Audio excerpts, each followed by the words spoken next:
Hello, my beautiful friends, and welcome to another episode of the Zen Mind Podcast. If you're new here, welcome. I'm Jo Rose, the founder and creator of A Zen Mind Guided Meditations, and now A Zen Mind Podcast, and I am so happy that you're here with me today. So today's episode is all about detachment. It's about letting go, and it's about rediscovering your self-worth and self-respect. It is very natural for us to form attachments to people, to situations, to outcomes, to the way that we think things should be. And sometimes we lose our self-worth and our self-respect in that process. So during this episode, we're going to dive deep into what it means to detach, not from a place of coldness, but from a place of power. First, we're going to talk about what is detachment. Then we're going to talk about understanding your attachments and your ego. And then finally, how to implement detachment in your own life. So if you are ready, let's jump into the episode. A lot of my teachings are deeply rooted in Stoicism. And if you're not familiar with Stoicism, it's an ancient philosophy that encourages people to live these virtuous and fulfilled lives through self-control and a deep understanding in how the world works logically and rationally. And this is a concept that I feel like is being talked about a lot more these days, detachment, but it has been around for millennia. And so I highly recommend doing a little bit of research on your own in Stoicism and in detachment. And I think that once we start respecting the philosophy behind it, it's a lot easier to conceptualize it in our own lives and then implement it. So let's start the conversation with what detachment truly is. So detachment is assigning the proper weight to things in your life that are outside of your control. So I want you to imagine you're on a sailboat, but you have no control over the sails. So if the wind comes this way, you're going with the wind. If the wind comes the other way, you're going that way. You have absolutely no control over the sailboat. You are essentially at the mercy of the wind, of the weather, of external circumstances that you have no control over. It's pretty frightening. Detachment is understanding that you can't control the weather, you can't control the wind, but you can control the sails. So detachment is really about loosening that grip and understanding how to respond in life. Being able to go with the flow, being able to practice acceptance more easily.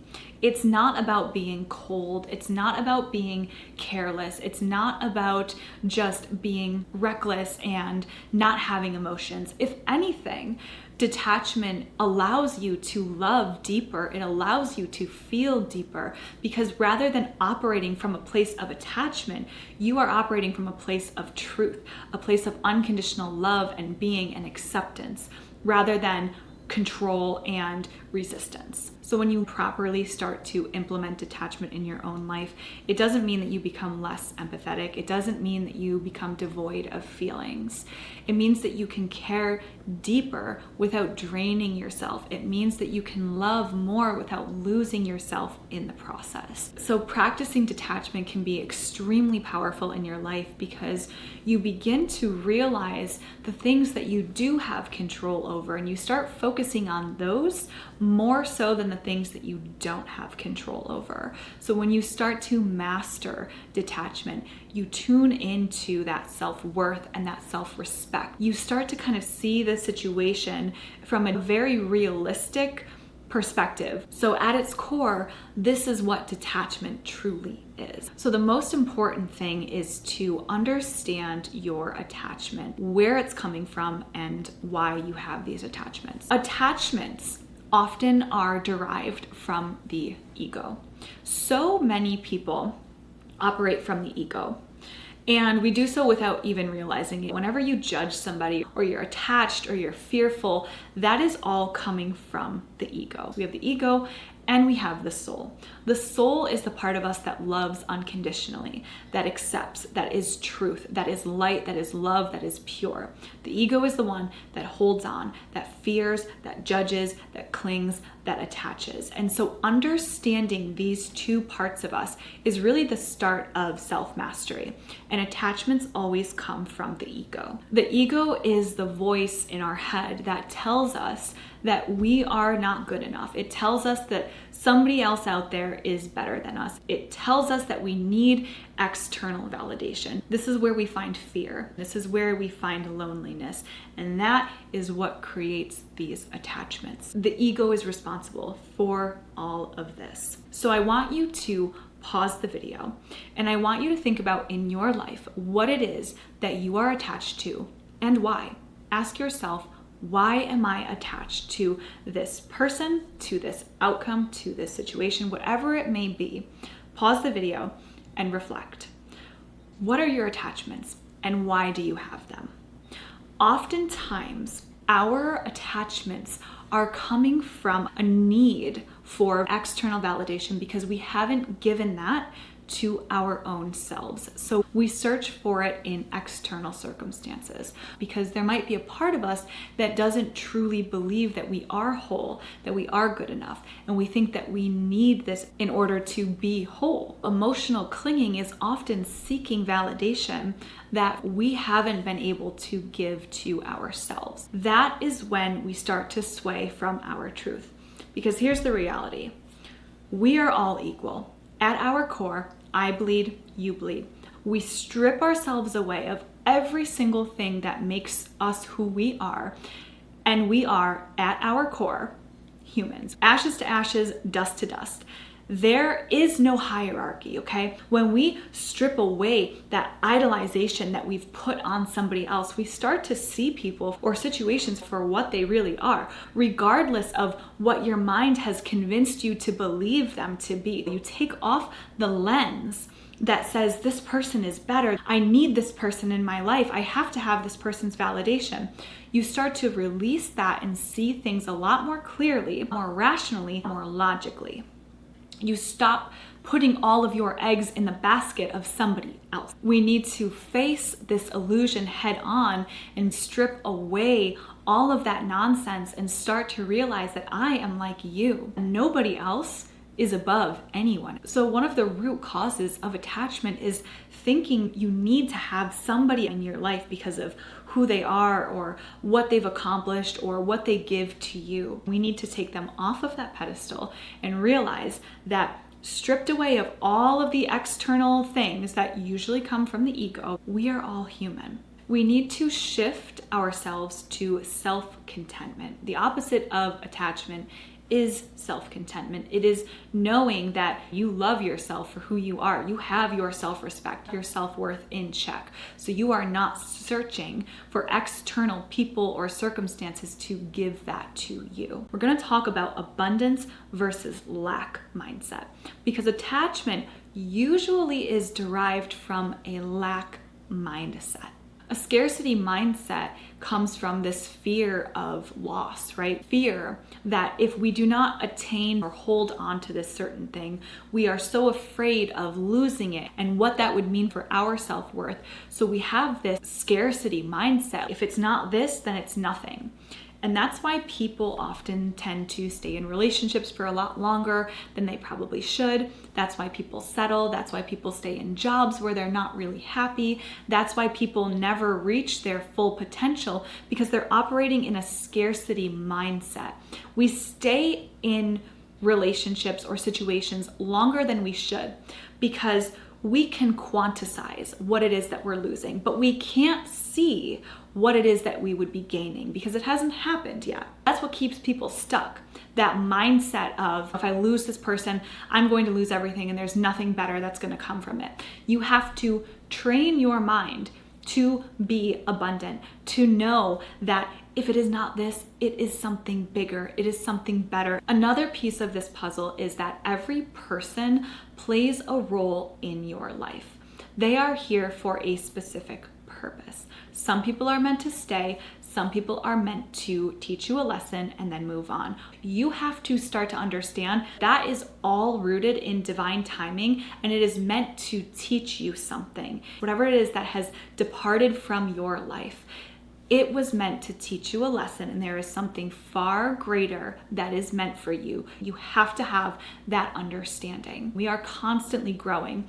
And so when you see people that come into your life or situations that happen, and you start to view them as, this was meant to teach me something, to guide me in a certain direction, or provide new insights, new growth into my life. You stop holding on thinking that this is the end game, thinking that you've learned all there is to learn and this person was meant to stay forever, or this situation was meant to last indefinitely. It doesn't work like that. You have to look at losses as space to grow, not as, oh my God, this is the end of the road for me. I lost this person. What am I going to do now? No, that is an opportunity for you to go back to square one and to rebuild yourself, to learn, to grow, to reinstate yourself, to do more work on yourself. People serve a purpose in your life. That is the truth of the matter, is that every single person that comes into your life, every single roadblock, every loss, every relationship, every single thing has a purpose that is far greater than what you can see in that moment. And when you start believing that, you will start to understand that things are temporary because we are ever evolving. We are ever growing. And so once you loosen your grip on those attachments and you start to let things be as they are, you will find yourself living a far more fulfilled, happy, content life because you are not holding on to things that only serve a temporary purpose in your life. Letting go is not easy. I'm the first one to be able to tell you that letting go is actually really difficult, but holding on will often cause more harm and more pain. I recently said to somebody, I will not stay where I am not wanted. I will not hold on to something that does not want me back. Why would you do that?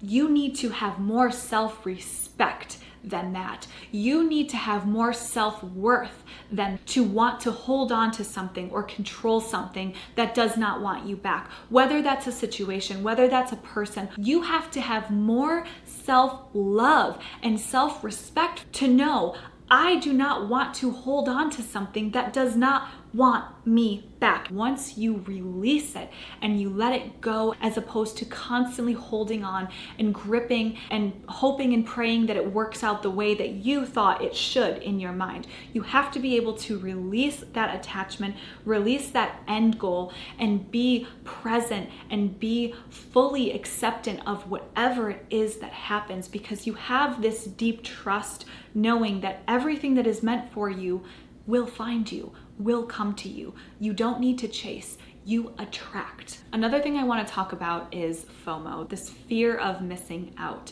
and how we start to compare ourselves to other people. And social media, of course, is huge for this.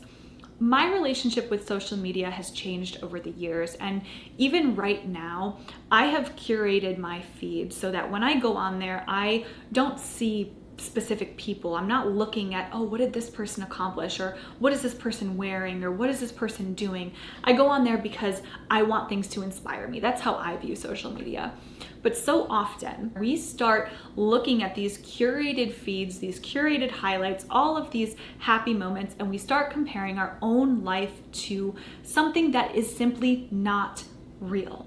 We start to compare our journey to other people's. This person is my age and they're already married, so I should be married too. Or look at this person just landed this new job. Why am I not there yet? Or this person is making this much money, or this person has these things. We start to compare our story, our journey to other people. And then we get in this FOMO mindset. We start to have this fear of missing out. You convince yourself that you're not doing enough, and it could not be further from the truth. I was in a relationship for about 2 years, and I stayed in the relationship longer than I probably should have. And I think a lot of people experience this, right? You stay in a relationship past the time where you know it's probably over. And I think back now, why did I do that? I stayed longer because I was afraid of what other people would think, because I thought everybody else at my age is doing this and all my other friends are engaged and getting married, and I should probably be there too. It is an illusion. It is literally an illusion. I stayed in this relationship longer than I should have because I was too afraid to let go. I was too afraid to accept the fact that I'm going to have to start over again. Starting over is a beautiful thing, by the way, because you can rebuild yourself as many times as you need. But I was too afraid because I was comparing my journey to all these other people, my sister, my best friend, my colleagues. I was comparing my journey to theirs, and I had this fear of missing out. We see a very curated version of somebody's life that they have chosen the highlights to. They have chosen what to show us. You do not know the reality of these people's lives. You do not know what their inner world looks like. Detachment means defining happiness on your own terms. You need to become so present in your life that you don't have time to compare your life. You love your life so much that you don't care what Bob or Joe has because you are so happy in your own life. You are fulfilled in your own life. You don't have space for jealousy, for envy, for insecurity because you are so present and you are so fulfilled in your own life that you are not chasing what other people have. External things will never fulfill you. They will never fill your cup. They will never give you that true, honest worth, love, fulfillment. It may give you temporary satisfaction. It may give you temporary gratification, but it will never fulfill you long term. You have to stop chasing those external validations, and you have to stop idolizing people. You have to stop thinking that those people have it all, because chances are they might not. You and your journey is separate than everybody else's journey. So you need to release this fear of missing out. You need to release this idolization of other people. Come back to your own truth, your own happiness, your own fulfillment. It's really important to understand attachment. You have to understand where it comes from, why we have attachment, and how it comes from this ego part of us that we all have. But being able to control that, being able to reel that in, being able to understand these things logically, it makes it easier to be able to identify these things in life and then not get so attached, not get so wrapped up in the story. We can start to focus on the things that genuinely do matter, the things that bring us intrinsic joy. So let's talk about how you can start implementing detachment, right? We've learned about what detachment is. We've understood where our attachments come from. So now I want to talk about the path to ultimate fulfillment, to ultimate detachment, to happiness, how you can truly implement detachment in your own life. First of all, you have to understand that you are complete, that your worth is not dependent on another person. You have to have a deep love for yourself, and it is not easy to get there. I'm not going to lie to you and say that, oh, just do a self-love guided meditation. It doesn't work like that, okay? This is a journey. This is a path. This is something that takes time. Yes, meditating will help, but it is not something that's going to happen overnight. You're going to have the highs, you're going to have the lows, but you have to be able to develop that deep-rooted understanding that you are complete with or without anybody. This is why you need to spend time on your own. I've seen so many people, especially in relationships, that jump. They monkey from one relationship right to the other because they attach their worth to somebody else's validation. Have you ever met somebody maybe who didn't leave a relationship until they had something else backed up, something else waiting for them? Or you saw somebody just get out of a relationship and they jump right into a relationship a month later. These are the people. They develop codependencies, but these are also the people who attach their worth to somebody else, to external validation. They can't be alone. So spending time alone and being able to recognize that you are complete with or without somebody, that is like rule number one. That's where we have to start. Now, how do we do that? You need to prioritize your personal growth. You need to invest in things that make you feel good regardless of outcomes. You need to engage in activities that give you purpose, that give you fulfillment. Are you doing things because you're hoping to get something out of it, or are you doing things because you just like to do them? That's the purpose of hobbies, right? You aren't chasing an outcome. When I started A Zen Mind, I never in a million, billion, trillion years thought that I would have over 5 million listeners. I just started it because I wanted to, because it made me happy. I had no intention of ever building a business, building a brand around it. Never, ever did that cross my mind in those beginning stages. I did it from a place of pure happiness, pure passion, pure purpose. I wasn't focused on the end goal. Being able to engage in things that make you happy, things that bring you joy and purpose simply because they do, not because of what they'll provide you in the future. I love to write. I love to go to the gym. I love to do yoga. I love to go walking outside. I love to hike. I love to do photography. All of these things that I love to do, all of these hobbies that I have, these different parts of me that I have, that is what fulfills me at my core. Not somebody else's validation of me, not what somebody else thinks about me, because my life is so full. I have purpose far beyond somebody else's validation of me. And that's where you need to start. You need to create a life that you love. You need to have purpose. You need to have activities in your life, hobbies that give you purpose, that fill your cup. You have to be able to enjoy the life that you've created for yourself. Your greatest companion is yourself. That's why it's so important to spend time alone or in self-reflection. Your beliefs, your character, your wisdom, your journey, all of these are beautiful, wonderful, unique parts of you that you have to be able to love. You have to be able to accept them. And this is going to help you become your own best friend. If you can't even stand yourself, you are going out there and you are willing to accept whatever anybody else gives you because you don't even love your own self enough. You don't even love your own character enough. You don't even trust your own intuition or your own wisdom. You are reliant on other people. If you don't give that to yourself, if you do not trust and love yourself first and foremost, this is how people fall into this trap of attachment. You are your own best friend. You need to treat yourself as such. You need to focus on what you can control, not what you cannot control, right?